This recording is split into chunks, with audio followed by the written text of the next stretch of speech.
By May 1471, the Wars of the Roses had blighted the country for 16 years.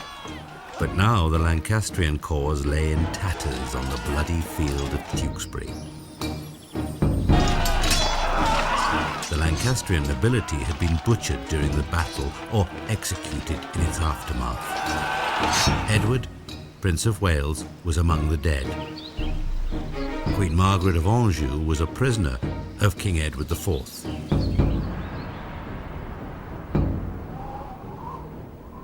The convenient death of the old King Henry VI in the Tower of London less than 3 weeks later at last secured the crown for Edward, and a Yorkist golden age was about to be ushered in. Lurking in the wings, however, was the king's youngest brother, Richard, Duke of Gloucester, a man whose hardness of heart was remarkable even by the standards of this ruthless age. He was not only to emerge as one of English history's most controversial characters, he was also to take center stage for the bloody climax to the Wars of the Roses.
After the readaptation, Edward IV and the Yorkists can really breathe a sigh of relief, and Edward is now free to show himself the effective political leader that we've all along suggested that he was.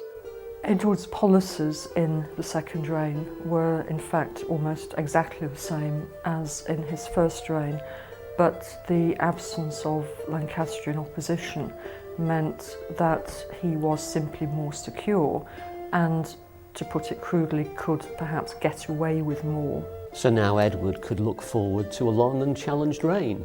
And after all, he was still not quite 30. And also, he now had a male heir born while he was in exile. For the White Rose, the future looked very rosy indeed. A smooth succession to the throne therefore appeared to have been secured. The only small cloud on the horizon for Edward came in the shape of Henry Tudor, the Earl of Richmond, who had escaped to Brittany in September 1471. Henry Tudor fled to Brittany with his uncle Jasper Tudor as a result of their participation in the fighting in Wales that followed on from Edward's victory at Tewkesbury. In other words, they were renegade Lancastrian magnates fleeing the collapse of the Lancastrian readaptation of Henry VI. Henry Tudor's claim to the throne came through his mother, Margaret Beaufort. Through her he inherited the Beaufort claim, that is to say, the claim of the illegitimate children of John of Gaunt, father of Henry IV, and therefore the source of the Lancastrian claim to the throne. So it's a sort of sub-claim attached to the Lancastrian claim. Edward ruled England autocratically, but in this unusual and welcome period of peace, the country and the crown prospered.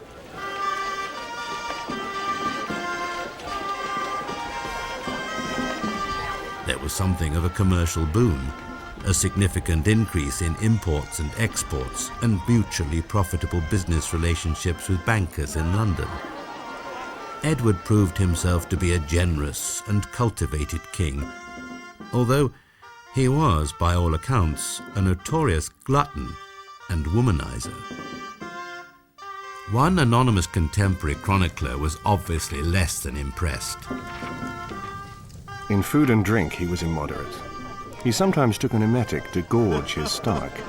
He was licentious in the extreme, insolent to numerous women after he had seduced them, and pursued with no discrimination the married and the unmarried, the noble and the lowly.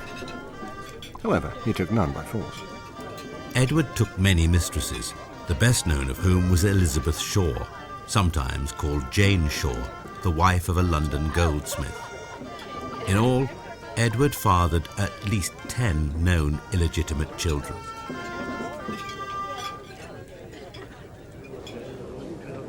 The king was quick to reward loyal supporters such as William Hastings, who was made a Garter Knight and appointed Master of the Mint. Showing a remarkable capacity for forgiveness, Edward even forgave his wayward brother, the Duke of Clarence, bestowing upon him the earldoms of Warwick and Salisbury and the post of Great Chamberlain. Edward may have tried to restore family harmony, but the Duke of Clarence and Duke of Gloucester were in no mood to follow suit.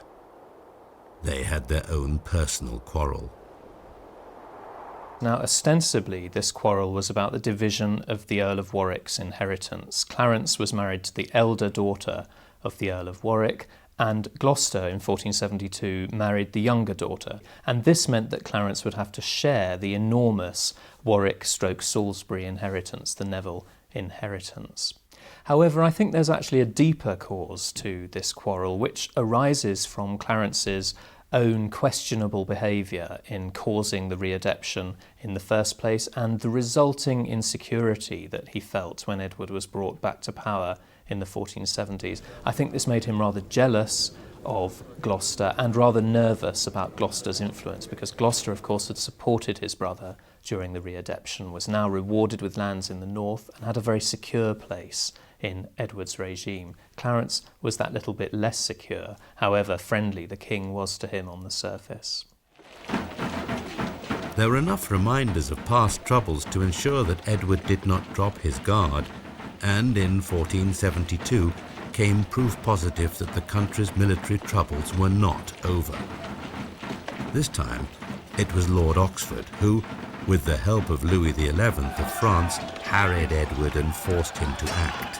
What Edward really had to do to deal with threats like that posed by the Earl of Oxford was to convince everybody that there was nothing to be gained from returning to uncertainty and division. What he does on this occasion is round up those people he thinks may be involved in plotting and strut about the place, making himself powerful and strong, as it were. Specifically in the West Country, he offers pardons to all of those who are with Oxford if they return to allegiance. And Oxford's small, anyway, army disintegrates pretty quickly. The fact that the West Country doesn't rise means that he has no hope, really, of continuing with this exploit.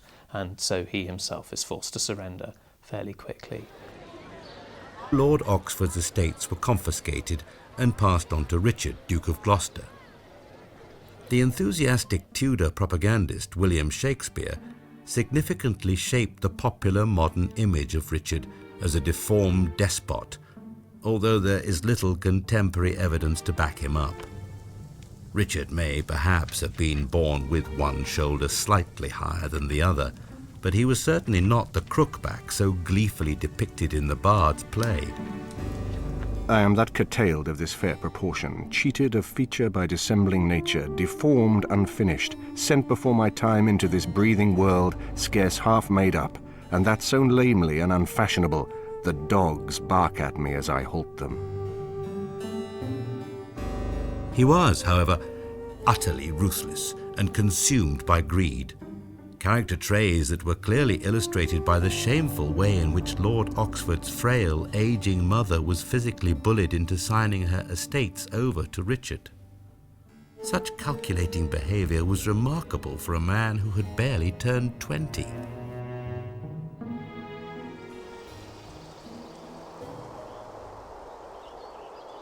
Although there was domestic stability during Edward's reign, the complex wranglings of continental politics continued. In 1477, Duke Charles of Burgundy was killed in battle, leaving as his only heir Mary of Burgundy, his daughter by a previous marriage. The Duke's death signified the collapse of one of Europe's most fashionable and powerful courts, and it also left England's stronghold of Calais open to attack. Marriage plans have been proposed between Mary of Burgundy and the recently widowed Duke of Clarence. But with the delicate political position very much in mind, King Edward advised against it. Once again, the aspirations of the bitter and unstable Clarence were thwarted, and he soon once more became an irksome and irritating problem for Edward. When Edward refuses to marry Clarence to Mary of Burgundy in 1477 following Charles the Bold's death, I think this sets the seal on Clarence's sense of exclusion, really, from the opportunities of the regime. And Clarence either participates in a series of rather extravagant misbehaviours at this time. There are allegations of plots involving sorcery emanating from one of his esquires. There's an incredible case of judicial murder, which Clarence is very clearly implicated in Warwickshire. Or if he's not actually doing these rather wayward and wild things, it is easy enough for the king to pin this kind of behaviour on him. Discover the past with exclusive history documentaries and ad-free podcasts presented by world-renowned historians, all from History Hit. Watch them on your smart TV or on the go with your mobile device. Download the app now to explore everything, from the wonders of ancient Pompeii and the mystery of the princes in the tower to the life of Anne Boleyn and D-Day. Sign up via the link in the description. In July 1477, Edward finally lost patience with his quarrelsome brother, and Clarence was arrested and sent to the Tower. In January of the following year, a bill of attainder was issued against the Duke, accusing him of treason and plotting to usurp the throne. Clarence was sentenced to death. Edward IV was hell-bent on destroying his brother. This was a personal vendetta. And the Crowland Chronicler records that in the trial that nobody spoke against the Duke except the king, and nobody answered the king except the Duke. The arrest, the arraignment, the trial and the execution of the Duke of Clarence was the responsibility of one man and one man only, Edward IV. There's no evidence at all that Gloucester was directly implicated in the sense of pulling strings to bring about Clarence's condemnation. He hardly needed to. But I think it is true to say that Edward could not have proceeded to the death of one brother without at least tacit approval of the other. With Clarence out of the way, and with two legitimate sons amongst his heirs, Edward's position was settled at last. There were the usual feuds within the court, not least of which was the hostile relationship between Edward's favourite minister William Hastings and the Queen's brother Anthony Woodville, the second Earl Rivers. Hastings found his position increasingly threatened as he became more and more at odds with the notorious Woodvilles. As for the king, he was now very different to the athletic and vigorous man who had fought so hard to gain the throne. Advancing towards middle age, Edward's well-known gluttony had caught up with him. He had grown very corpulent indeed, and he was no longer able to exercise. However, his voracious sexual appetite was, by all accounts, unaffected.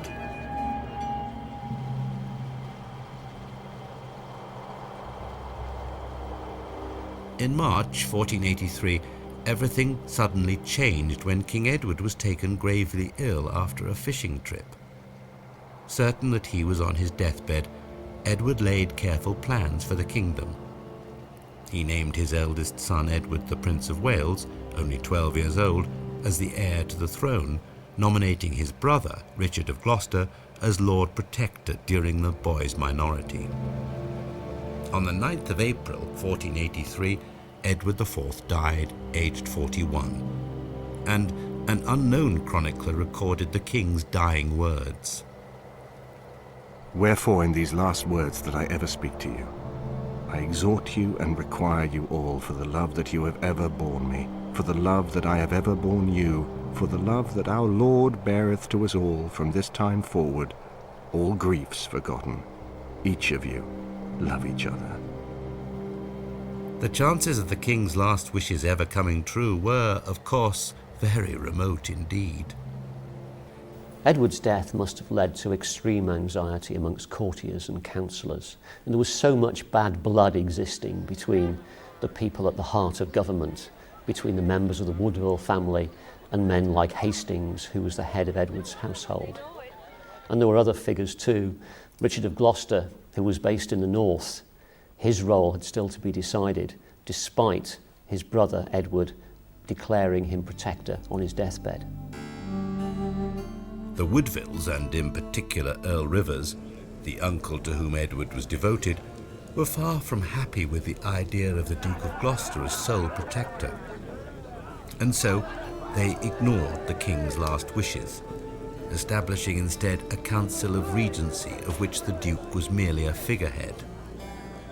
Richard was in the north when Edward died, but he rapidly headed south, presumably intent upon ensuring that he did play a central role in the government of the young king. Richard was undoubtedly horrified by the actions of the Woodville family following his brother's death. The Queen failed to appraise her brother-in-law of what had happened, and she sought to sideline him by having her son crowned as quickly as possible. Once crowned, the status of a protector will be very reduced. Because of his hatred of the Woodvilles, and through a continued loyalty to the dead king, William Hastings became a close supporter of the Duke of Gloucester. Meanwhile, the Woodvilles found themselves in a position of unrivaled power, and Earl Rivers, his younger brother Edward, and his nephew, the Marquis of Dorset, a son of the widowed Queen through a previous marriage, became the dominant political characters at court. All the powerful figures in England depend more closely than they have before on the king for the preservation of their power. The Woodvilles are a wholly king-made family, but so also, of course, is Richard of Gloucester. He has some of his own estates and some in right of his wife, but a lot of his power in the north depend on continued backing from the centre. So Gloucester needs control of the prince, but the prince is in the hands of the Woodvilles. And the Woodvilles need control of the prince, possibly to protect them against Gloucester. As the jostling for position gathered pace, support for Richard centred upon the Duke of Buckingham, who had also developed a powerful dislike of Rivers and his unpopular clique. Buckingham took troops to rendezvous with the Duke of Gloucester at Northampton, where, in April 1483, the armed force intercepted and seized the young Prince of Wales en route to London for his coronation as Edward V. Earl Rivers, Dorset's younger brother Richard Grey, and the King's Chamberlain, Sir Thomas Vaughan, were all arrested and sent under guard to Pontefract, where, on Gloucester's orders, they would later be beheaded without even the pretense of a trial.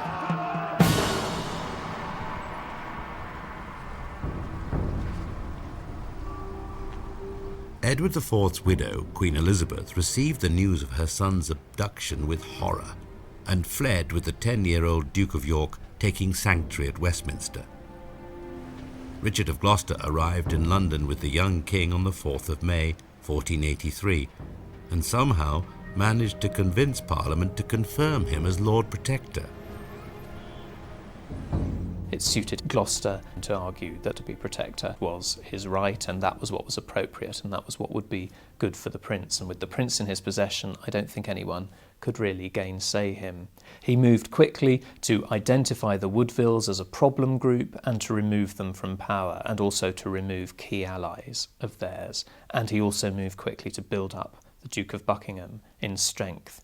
So all those figures from the Edwardian establishment in London must have been thinking, this is the new dispensation, Gloucester wants to be protector, we have to go with that. And I think that really explains why they were willing to accept him in that role. There is little doubt that by now Gloucester had fully formulated his plan to seize the throne for himself. A major problem had already identified itself. There were several members of the Regency Council who simply would not countenance a plan to remove the king. Chief among these was Lord Hastings, the faithful friend and supporter of the late Edward IV.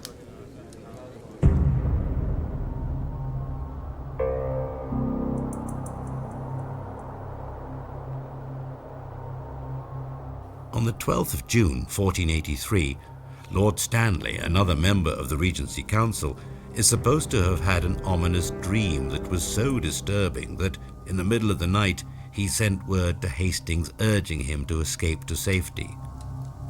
If this story is true, Hastings should have heeded the advice. The very next morning, Hastings, Stanley, Sir Thomas Howard, the Duke of Buckingham, Archbishop Rotherham and Bishop Morton of Ely all met at the Tower to discuss the final details of Edward V's coronation. Gloucester joined them at about 9 o'clock and seemed in good enough humour. However, he soon left the meeting, and when he returned an hour later, the Duke's demeanour was very different indeed. Hastings was then suddenly accused of treason. A group of armed men who'd been waiting in the adjoining room rushed in, dragged him out off to the Tower of London, where he was summarily executed. It's one of the most shocking murders, really, of the entire Wars of the Roses period. The news of the brutal and swift execution of Lord Hastings soon leaked out to the general public, who heard the news with amazement. Nothing could have surely merited such treatment of a respected and senior figure. Nothing, that is, except a plot against the Lord Protector, for which the architect had been punished, and this was the version of events that Gloucester put around. No evidence to support Gloucester's explanation for Hastings' death has ever been uncovered. Richard, during the 6 or 7 weeks before he seized the crown, realised that he'd already gone too far, that by putting Rivers and the other Woodvilles into captivity, he was storing up trouble for himself in the future. Because what would happen in a few years' time when young Edward V became king in his own right? How would he then react to his uncle Richard, who had captured his relatives, forced his mother to run into sanctuary? And it's possible that during those weeks, Richard realised that actually he'd already dug himself a hole and that he had to get out of this. And the only way he could get out was by taking the crown itself. On the 16th of June, just 3 days after Hastings' death, the Duke of Buckingham and a party of nobles arrived at Westminster to remove Edward's younger brother, the Duke of York, from the sanctuary of Westminster Abbey. The two young princes were installed in apartments in the Tower, and their fate was sealed.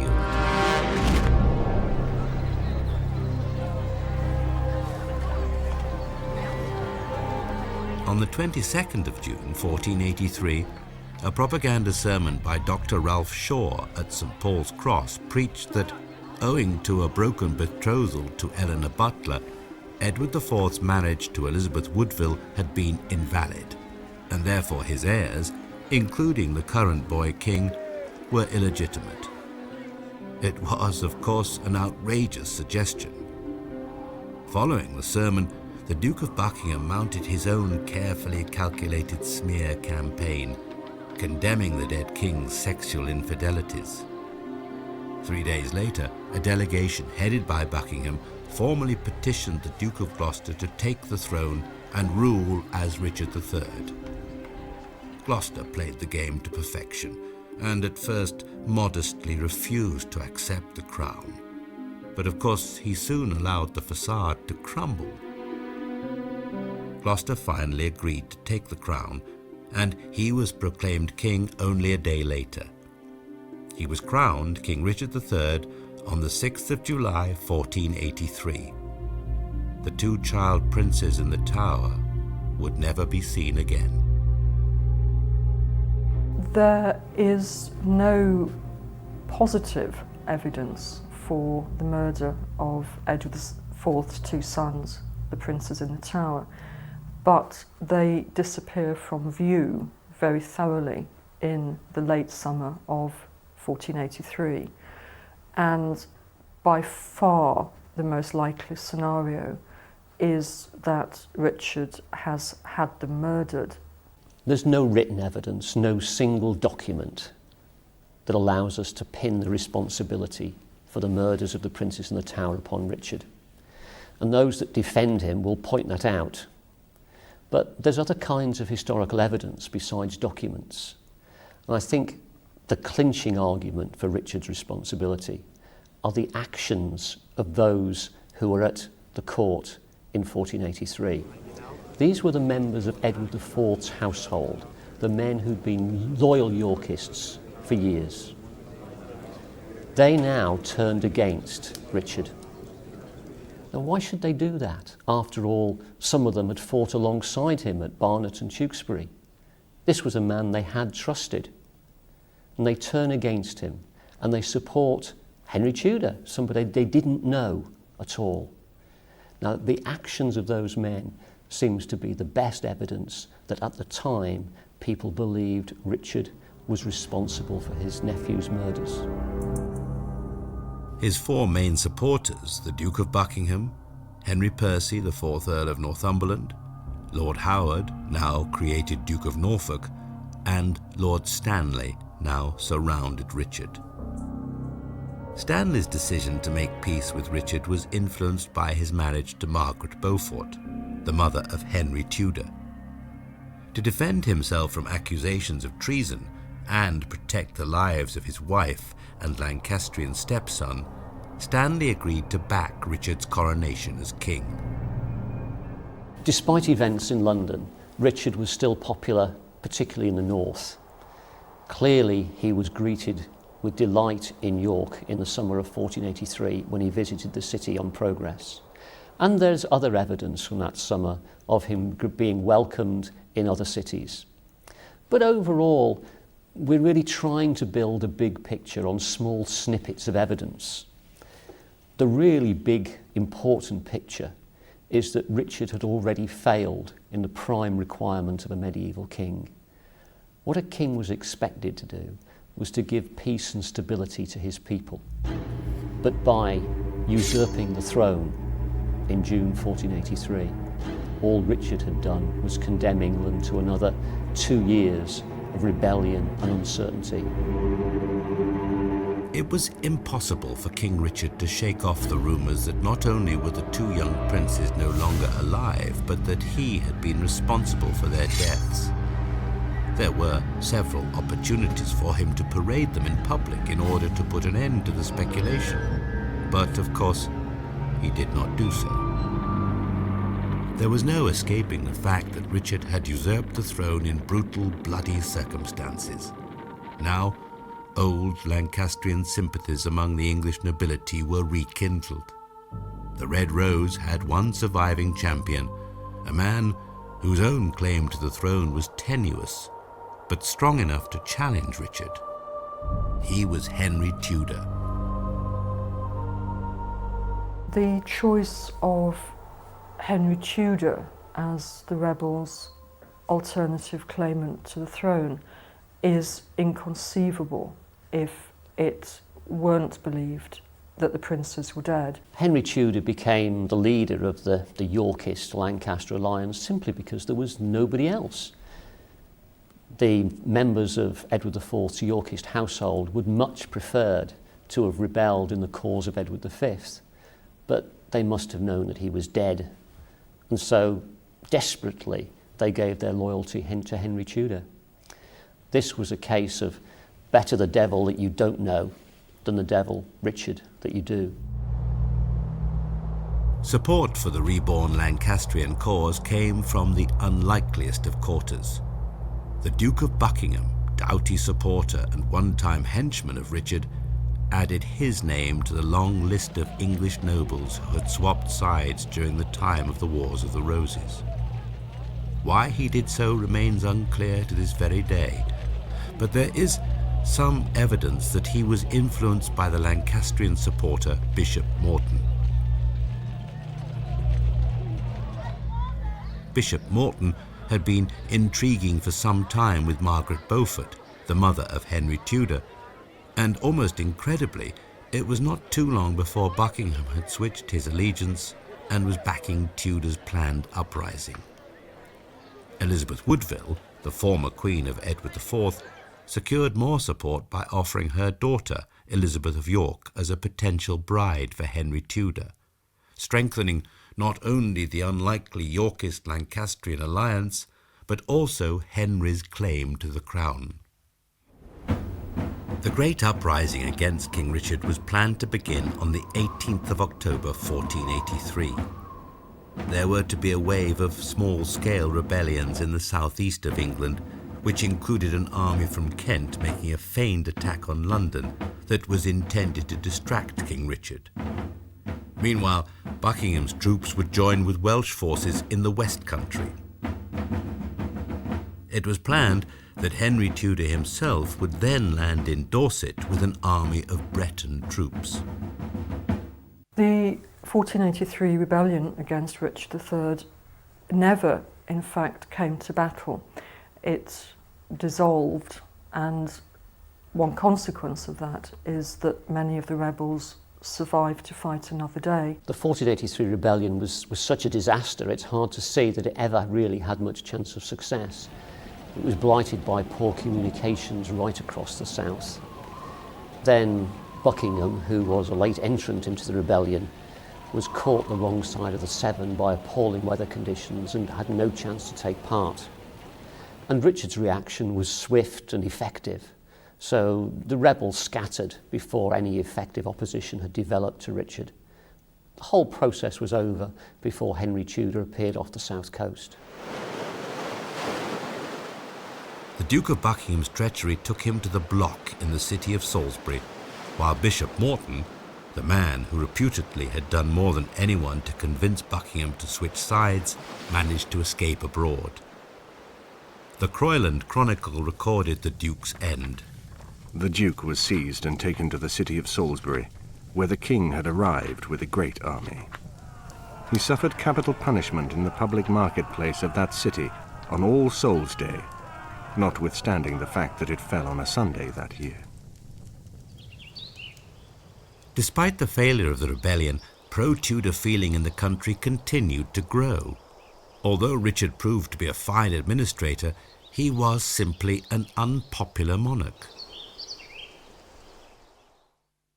Richard apparently had won, but even his success then led to real problems.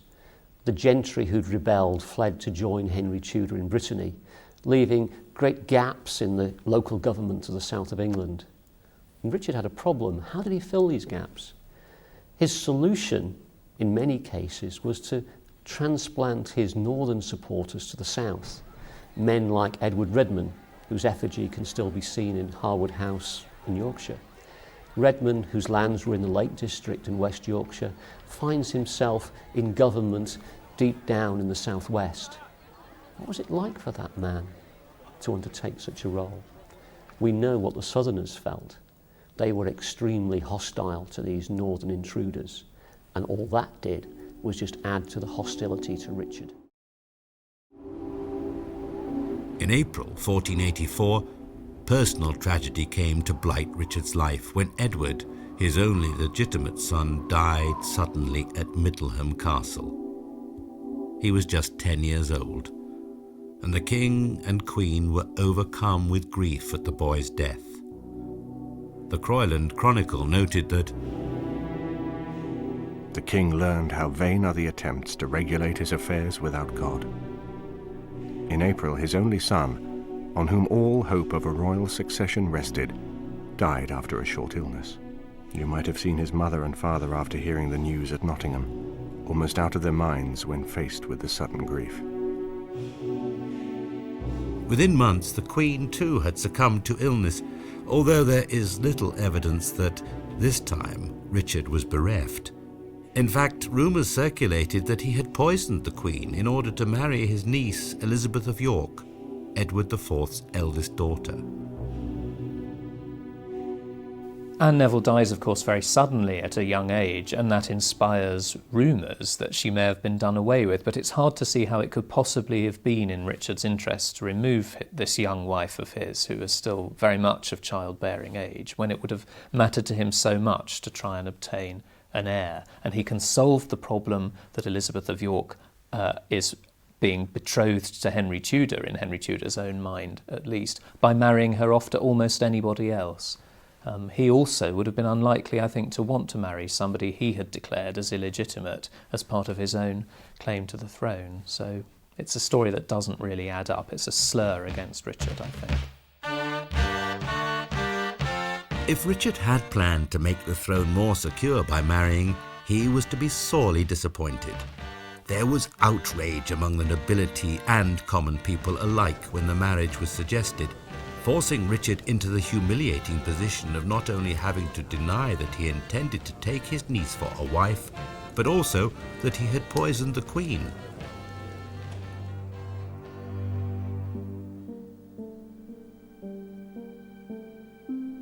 It seemed that Henry Tudor's challenge for the crown could not be ended by political intrigue. It would have to be ended on the battlefield. Richard did not have long to wait. By 1485, Henry Tudor had re-equipped himself for another invasion of England. When Henry Tudor returns to England in August 1485, he is clearly claiming to be king. And he returns with a small army from the continent of mercenaries that he's been able to pick up in Normandy, plus those refugees from the Yorkist regime who fled Richard and who may, when they return to England, be able to activate connections of theirs from the regions of their estates. He's also hoping to get the aid of the Stanleys when he reaches the Welsh borders. His mother has of course married into that family, and they're the major magnate family of the northwest of England. Henry's small army first marched into Shropshire, where they began to gather more supporters. Henry had expected the help of his stepfather, Thomas Stanley, who was also King Richard's advisor, but he pointedly refused to join the rebels. However, Stanley also made an excuse when Richard summoned him to a council of war at Nottingham, claiming that he had a stomach complaint. By now, the king was highly suspicious of Stanley and his dubious loyalty, and so he decided to arrest his son, Lord Strange, and to hold him hostage. Perhaps it was no surprise that Strange cracked under the strain, and he soon confessed to being a Tudor supporter. What was more, he also confirmed that his uncle, William Stanley, was involved in the rebellion. Thomas Stanley, though, could not be implicated, and so the king had no choice but to march to face Henry Tudor's rebel army without him.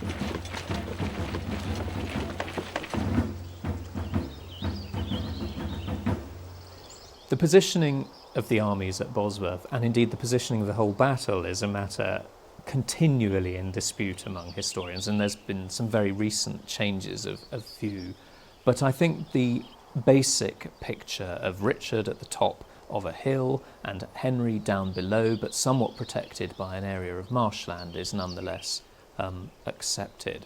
We also have to recognise that there are a whole series of magnates stationed quite nearby the action, but hedging their bets about whether or not they'll participate. And of course the key group of magnates here are the Stanleys, who are just to one side with really quite a large army. Richard's army is about twice the size of Henry's, but if the Stanleys choose to commit to Henry's, then the balance between the two forces is much more equal. Also, of course, the Stanleys' force is big enough to intervene decisively for one side or the other in the middle of the battle once the melee has started.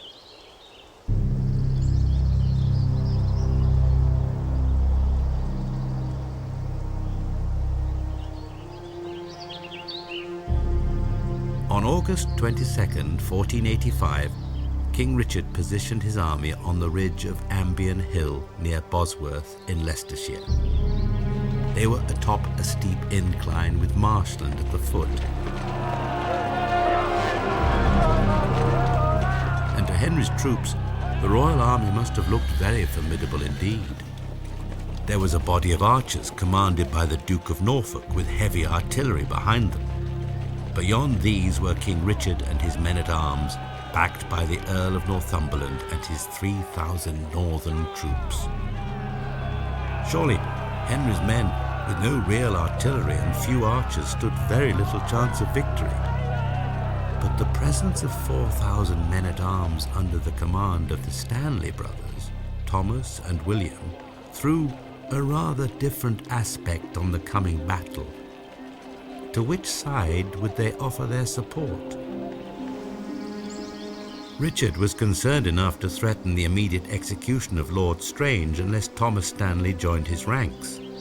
But Stanley is reputed to have replied that, as he had 2 other sons and would not be joining, the king should do his worst. Strange escaped the wrath of the king. One of the most crucial battles in English history was now just a few short minutes away. It was to be a day when the turncoat and the traitor played a role every bit as vital as the common soldier with bill and blade.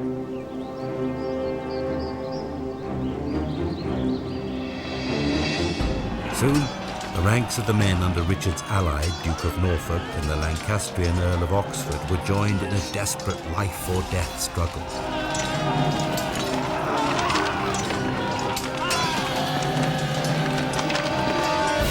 It was to be the battle-hardened Norfolk's last fight as a stray arrow struck him down. This was a grave loss to Richard's cause. With the Stanley brothers still an ominous presence on the sidelines, the outcome of the battle remained in the balance after an hour of bloody fighting. The tide turned against Richard when he charged thunderously down Ambion Hill, which has been called the swan song of English medieval chivalry. He'd seen Tudor and was determined to eliminate him. Until that point, it looked as if Richard might well be successful, even though Northumberland had not committed his men to the conflict. Richard's last cavalry charge had taken him right into the heart of Henry Tudor's household. He'd bowled over Henry's supporters, and briefly Richard and Henry came face to face and sword to sword. It looked as if Richard was going to win, and even Polydore Virgil, Henry Tudor's own historian, was forced to admit that Henry lasted longer than his own men expected. But he didn't have to last too long. At the crucial moment, Stanley's men tore into the side of Richard's force. Richard was bowled over, and soon he was dead.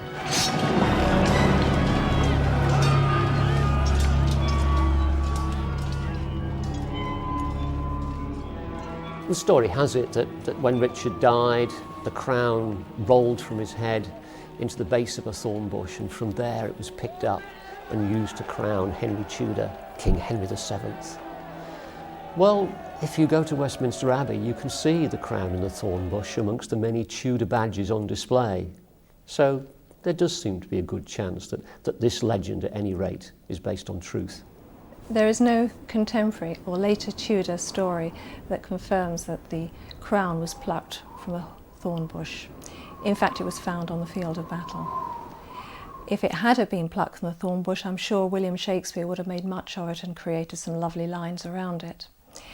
However, the hawthorn was a heraldic device of Henry VII, and it was carved on his tomb.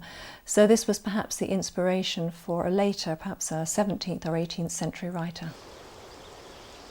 Henry Tudor was acclaimed King of England on Bosworth Field. The mutilated body of the dead King Richard was stripped naked and unceremoniously carried on horseback through the cheering crowds of the nearby city of Leicester. Not everyone was pleased to hear of the king's demise, however. At York, where Richard had enjoyed so much support during his life, the city council recorded that King Richard, who reigned until recently upon us, was through the treason of others mercilessly slain and murdered to this city's great sadness. Henry Tudor would have been unknown to most of the population of England. So far from being a popular hero, it would have been a case of Henry who? And many people found it difficult to accept this Welsh adventurer in the early years as their king. People felt that once he had won at Bosworth, he had to be, in a sense, allowed to be successful, because to oppose Henry would bring another generation of civil war. which nobody, apart perhaps from a few die-hard Ricardians, really wanted. So Henry's position at the outset was possibly stronger than has often been assumed.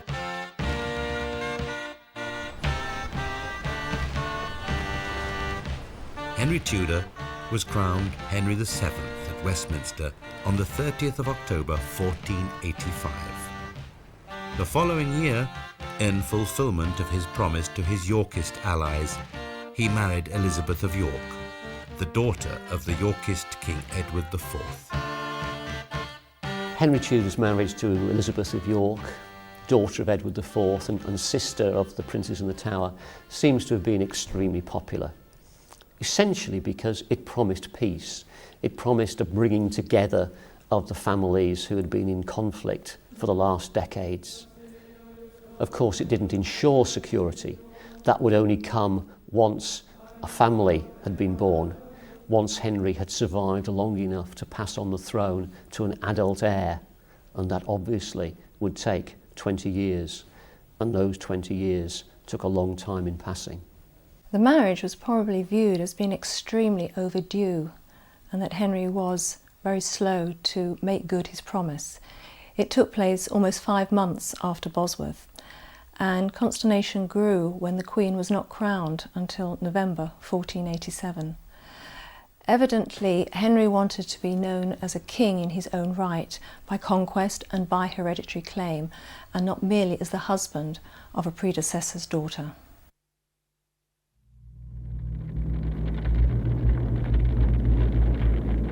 And so, after almost 30 years of sporadic but bloody civil wars, of treachery and intrigue, and of weak and transient government, the houses of York and Lancaster were finally united in a new and vigorous dynasty.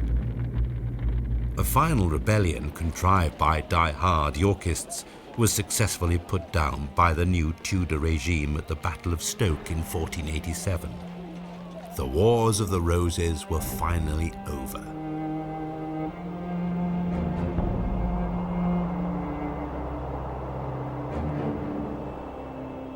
Although no one could have known it at the time, England had seen the first faltering steps of what would eventually become one of its greatest dynasties. The long century of Tudor rule would see the authority of the English crown restored, a religious reformation, and an era of bold adventurism that would be the stepping stone to empire. The newfound domestic stability had been won with the blood of thousands of common men who had done battle at places such as St. Albans, Barnet, Towton, and Bosworth. Battles and executions had decimated the old nobility of England, and it had taken the death of a king, the second and last English king to die on the battlefield, to bring the Wars of the Roses to an end.